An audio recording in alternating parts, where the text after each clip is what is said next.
شعر از شاه مظفر یادگاری. پدر می گفت فرزندم، توی بختم جگر بندم. ثمر از عمر گر خواهی، نشین پیشم شنو پندم. همین است آرزوی من، تو فخری تاجیکستان شو. تو بعدی من به این کشور، نگهبان شو.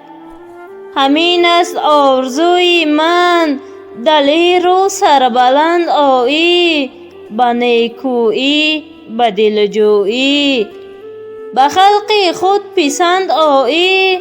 به روز شادی یاران، بخندی بزم آرایی.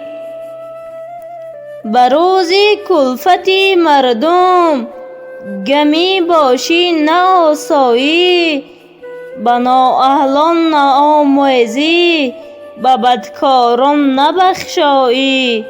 برای دوستان اما چو گل لبخنده بگشایی. برای حفظ نام و ننگ، تو فرزندی وطن باشی. به دستی دوست گل گردی، به دشمن نیش زن باشی. شوی بیدار و با یاران، شناس و خویشمن گویی.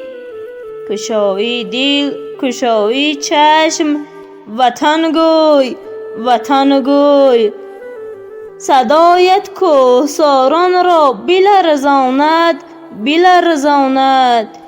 دل محنت پرستان را بشوراند. ندای خودشناسیت، دل پیر و جوان گیرد. وطن گوی، صدای تو زمین و آسمان گیرد.